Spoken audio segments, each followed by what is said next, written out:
மகரம். சனி பகவானை ராசனாக கொண்ட நீங்கள் புன்னகை சிந்தும் முகத்தோடு போற்றும் இனிமை குணத்தோடும் காட்சியளிக்கும் நீங்கள் வைராக்கிய மனம் கொண்டவர்கள். பொறுமைசாலிகளாகவும் விளங்கும் நீங்கள் வாழ்க்கையில் பல சோதனைகள் ஏற்பட்ட பிறகுதான் சாதனை பெற முடியும். தொழில் அமைக்கும் போது ஜாதக பலம் அறிந்து செயல்பட்டால்தான் சாதகம் பெற முடியும். தாழ்வு மனப்பான்மையை அகற்றினால் வாழ்வில் உயர்நிலையை அடைய முடியும். அதேபோல தீராத கடன் பிரச்சனை கூட குறுகிய நேரத்தில் தீர இதை மட்டும் செய்யுங்கள் போதும். ஆம், ஒரு மனிதனின் முக்கியமான செல்வம் என்னவென்று தெரியுமா? அது அவனின் உடல் ஆரோக்கியத்தை குறிப்பதாகும். இதுவே ஒரு மனிதனின் முதன்மையான செல்வம் என்று நம் முன்னோர்கள் கூறியுள்ளனர். இதற்கப்புறம் தான் பணம், சொத்துக்கள், ஐஸ்வர்யங்கள் வரும். ஆனால் ஒரு மனிதனுக்கு அதிகப்படியான பிரச்சனையை தருவது உடல் ஆரோக்கியமும் தீராத கடன் பிரச்சனையும் தான். உடல் ஆரோக்கியத்தை நாம் தான் பாதுகாக்க வேண்டும். அதுபோல பணத்தை நம்மால் எவ்வளவு திருப்பி செலுத்த முடியுமோ இயலுமோ அவ்வளவுதான் கடன் வாங்க வேண்டும். ஆம், அதனால் நமக்கு ஏற்படும் தீராத கடன் மற்றும் நோய்கள் எவ்வளவு பெரிதாக இருந்தாலும் நாம் அதை தடுக்க நாம் எடுக்கும் முயற்சிகளுடன் சிறிது ஆன்மீகத்தையும் சேர்த்து செய்வதன் மூலம் நம்முடைய பிரச்சனைகள் அனைத்தும் ஒரு முடிவுக்கு வரும். ஆம், அதிகமாக கடன் வாங்கி வைத்துக்கொண்டு அதை கட்ட முடியாதவர்களும் வீட்டில் உள்ளவர்கள் நோய் நொடியால் அவதிப்பட்டு கொண்டிருப்பதை பார்த்து மனம் மருந்துபவர்களும் நாள் நட்சத்திரம் பார்த்து சரியான கிழமைகளில் பூஜை பரிகாரங்கள் செய்வதன் மூலம் இந்த பிரச்சனையில் இருந்து நாம் விடுபடலாம். ஒருவரிடம் கடன் வாங்கும்போது ஹஸ்தம் நட்சத்திரத்தில் அவர்களிடம் எப்பொழுதும் கடன் வாங்கக்கூடாது. கடனை திருப்பி செலுத்தவும் கூடாது. அப்படி நாம் கடன் வாங்கும் பட்சத்தில் அந்த கடன் மேலும் மேலும் வளர்ந்து பெருகி நாம் அடைக்க முடியாத அளவுக்கு மிகப்பெரிய கடன் சுமையாக மாறிவிடும். ஆகையால் ஹஸ்த நட்சத்திரத்தில் கடன் வாங்குவதை தவிர்க்க வேண்டும் என ஜோதிட சாஸ்திரங்கள் கூறுகின்றன. அதேபோல உங்களுக்கு இருக்கும் கடன் சிறியதாக இருந்தாலும் சரி, பெரிய அளவிலான கடனாக இருந்தாலும் சரி, கடனை திருப்பி அடைப்பதற்கு செவ்வாய்க்கிழமை உகந்த நாளாக இருக்கும். செவ்வாய்க்கிழமை தினத்தன்று செவ்வாய் உரையில் நீங்கள் வாங்கிய கடனை திரும்ப செலுத்தும் பொழுது கடன் தொல்லையில் இருந்து விடுபடலாம். அதுபோல செவ்வாய்க்கிழமையில் செவ்வாய் உரையில் தீராத நோய் உள்ளவர்கள் வைத்தியம் பார்த்தால் கூட நோய்கள் தீர்ந்துவிடும் என சாஸ்திரங்கள் கூறுகின்றன.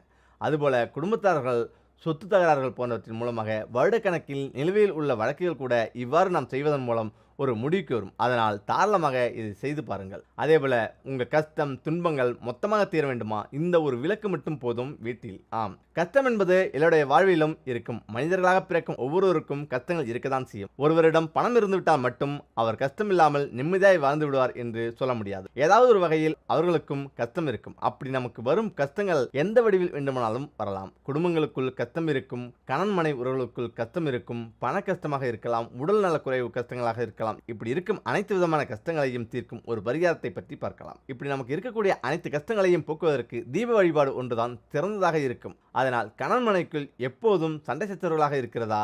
எளியும் பூனையமாக அடித்துக்கொண்டு சந்தோஷமாக வாழவில்லையா? அவர்கள் செய்ய வேண்டிய எளிய பரிகாரம் இதுதான். 5 மண்ணால் செய்யப்பட்ட அகல விளக்கை எடுத்துக்கொண்டு அதில் நல்லெண்ணெய் ஊற்றி தாமரைத்தண்டு திரி போட்டு மாலை 6 மணி அளவில் அவர்களின் படுக்கை அறையில் ஏற்றி விடுங்கள். இந்த தீபம் 2 மணி நேரம் எரிய வேண்டும். அதன் பின் தான் நீங்களே குளிர வைக்க வேண்டும். குளிர வைத்து விட்டு தான் தூங்க வேண்டும். இல்லை என்றால் வீட்டில் அசம்பாவிதம் நடக்காமல் பார்த்துக் கொள்ளுங்கள். அதேபோல எப்படி நாம் இந்த தீபத்தை படுக்கை அறையில் ஏற்றுவது குறித்து ஒரு சிலருக்கு சந்தேகம் வரலாம். ஆனால் நீங்கள் தாராளமாக இந்த தீபத்தை படுக்கை அறையில் ஏற்றி வைக்கலாம். நாம் படுக்கை அறையில் நாம் கண்களுக்கு புலப்படாத வகையில் இருக்கும் எதிர்மறை ஆற்றல்களை இந்த தீபம் அழித்துவிடும். ஆகையால் உங்கள் படுக்கை அறையில் இந்த தீபத்தை ஏற்றும் பொழுது பஞ்சபூதங்களையும் மனதார நினைத்து வேண்டிக் கொண்டு தொடர்ந்து 48 நாட்கள் படுக்கை அறையில் இந்த தீபம் ஏற்றினால் கணவன் மனைவி இருவருக்கும் இடையில் ஒரு ஒற்றுமை ஏற்படும், அந்யோன்யம் கூடும். அதேபோல அன்னபூரணி. மேலும் நம் வீட்டில் இருப்பவர்களுக்கு உடல்நல கோளாறு ஏற்பட்டு அவதிப்படுகிறார்கள் என்றால், வீட்டில் சமைத்த சாப்பாட்டை வீட்டில் உள்ளவர்கள் விருப்பமில்லாமல் சாப்பிடுகிறார்கள், இதுபோன்ற பிரச்சனைகள் வந்தால் என்ன செய்ய வேண்டும் தெரியுமா? ஒரு மண்ணால் செய்யப்பட்ட அகல் விளக்கை எடுத்துக்கொண்டு அன்னபூரணி தாயாரை மனதார நினைத்து சமையலறையில் பெண்கள் இந்த விளக்கை ஏற்றி 48 நாட்கள் தொடர்ந்து இந்த பரிகாரத்தை செய்து வந்தால் உங்கள் வீட்டில் ஒருபோதும் உணவுக்கு தட்டுப்பாடு இருக்காது. வீட்டில் இருப்பவர்களும் ஆரோக்கியமாக இருப்பார்கள்.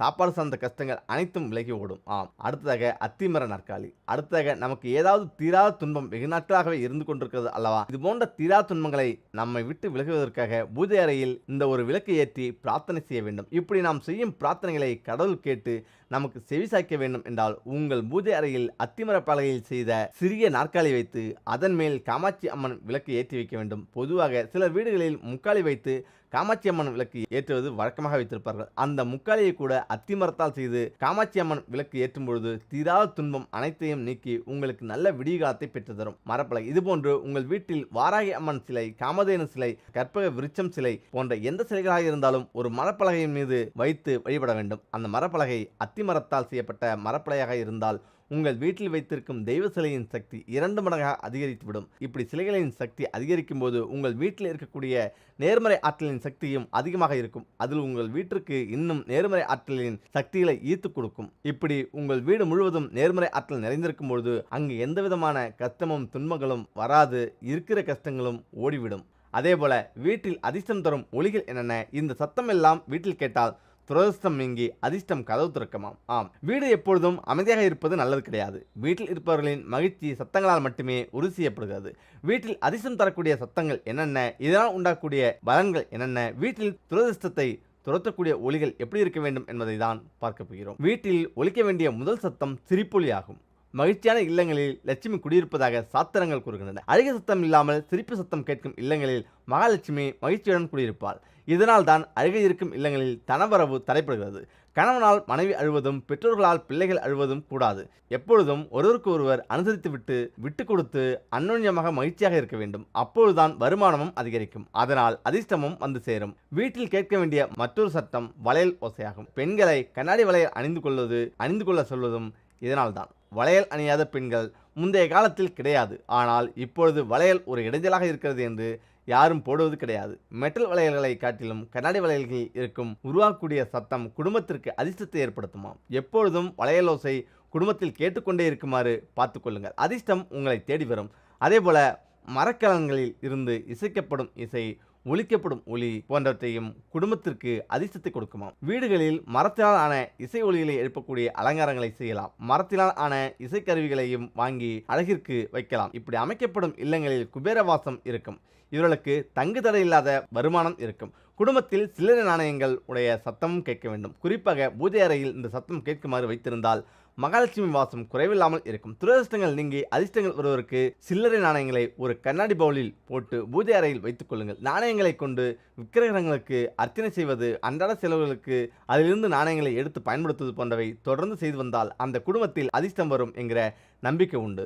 குடும்பத்தில் மழலை செல்வத்தின் சத்தம் கேட்டால் குறைவில்லாத அதிர்ஷ்டம் வரும் என்பது எல்லோரும் அறிந்தது. பிள்ளை பேறு உண்டாவது என்பதே இந்த மிகப்பெரிய விஷயமாக மாறிவிட்டது. குழந்தை செல்வம் கிடைக்காதா என்று மருத்துவமனைகளையும் ஆலயப்படிகளையும் அதிகம் ஏறுவோர் உண்டு. இந்த மழலை செல்வத்தின் ஓசை கேட்டுக்கொண்டே இருக்கும் இல்லங்களில் துரதிர்ஷ்டங்கள் ஓடிவிடும். சகல சௌபாக்கியங்களும் உண்டாக எப்பொழுதும் மழலை செல்வத்தின் ஓசையை கேட்க வேண்டும். குழந்தைகளை அழ வைக்காமல் அவர்களை சிரிக்க வைத்து அந்த ஓசையை வீடு முழுக்க நிரப்ப வேண்டும். இதனாலும் அதிர்ஷ்டம் உங்களை தேடி வரும். அதே நேரம் இந்த 3 மாற்றங்களை கண்டிப்பாக செய்யுங்கள். வாஸ்து சாஸ்திரத்தின்படி வீட்டின் திசை மற்றும் அதன் வடிவமைப்பில் சில விஷயங்களில் சிறப்பு கவனம் செலுத்த வேண்டும். வாஸ்து நிபுணர்களின் கூற்றுப்படி வீடு கட்டும் போது வாஸ்து விதிகளை புறக்கணித்தால் எதிர்மறை ஆற்றல் வீட்டில் தங்குவதற்கு அதிக வாய்ப்புகள் உள்ளதாம். அத்தகைய சூழ்நிலைகளை நீங்கள் எதிர்கொண்டிருந்தால் வீட்டில் உள்ள வாஸ்து தோஷங்களை நீக்கி எதிர்மறை ஆற்றலை புகுத்துவதற்கு வீட்டில் சில மாற்றங்களை செய்ய வேண்டும். வாஸ்து சாஸ்திரத்தின்படி வீட்டின் வழிபாட்டிற்கு மிகவும் பொருத்தமான திசை வடகிழக்கு, கிழக்கு, வடக்கு மூலை. வீட்டின் கோயில் எப்போதும் கிழக்கு வடக்கு அல்லது கிழக்கு வடக்கு கோணத்தில் இருக்க வேண்டும். மேலும் கோயில் சற்று உயரத்தில் இருக்க வேண்டும். இத்தகைய முறையில் நீங்கள் உங்கள் வீட்டு வழிபாட்டு அறையை அமைக்கவில்லை என்றால் மாற்றி அமைப்பது சிறந்தது. கடிகாரம். வீட்டில் கடிகாரம் சரியான இடத்தில் நிறுவப்படவில்லை என்றால் வாழ்க்கையில் பல நிதி சிக்கல்கள் எழுவதற்கு வாய்ப்புள்ளதாம். வாஸ்துபடி வீட்டில் கடிகாரத்தை மேற்கு அல்லது தெற்கு திசையில் வைக்கக்கூடாது. அதே நேரத்தில் கடிகாரத்தை கிழக்கு அல்லது வடக்கு திசையில் வைக்கலாம். கடிகாரத்தை தப்பான திசையில் நீங்கள் வைத்திருந்தால் உடனே வாஸ்துபடி மாற்றிவிடுங்கள். துளசிக்கு தனி முக்கியத்துவம் உண்டு. வீட்டின் முற்றத்தில் துளசி செடியை நட வேண்டும் என்று வாஸ்து சாஸ்திரத்தில் கூறப்பட்டுள்ளது. இது தவிர வீட்டின் கிழக்கு அல்லது கிழக்கு வடக்கு திசையில் துளசி செடியை வைப்பது மங்களகரமானதாக கருதப்படுகிறது. இவ்வாறு துளசி செடியை நடுவதன் மூலம் பொருளாதார பிரச்சனைகள் நீங்கும், வீட்டில் மகிழ்ச்சி நீங்காமல் பெருகும். அதேபோல அதிர்ஷ்டம் நம்மை விட்டு போகாமல் இருக்க என்ன செய்ய வேண்டும்? நாம் வீட்டில் பயன்படுத்தும் பூஜை பொருட்களை வெளியாட்கள் வந்து இரவலாக கேட்கும்போது தயவு செய்து அதை புண்ணிய காரியம் என்று நினைத்து தானமாக கொடுத்து விடாதீர்கள். சில பேர் வீட்டில் பெரிய பெரிய விசேஷங்களுக்கு பயன்படுத்தும் பெரிய அளவிலான குத்து விளக்குகள் இருக்காது. நம்முடைய வீட்டில் நாம் ஏற்றி பயன்படுத்தி இருக்கும் குத்து விளக்கு இருக்கும். பண்டிகை விசேஷ நாட்களில் விசேஷத்திற்கு பயன்படுத்திக் கொள்ள குத்து விளக்கு தேவைப்படும். அதை நம் வீட்டில் வந்து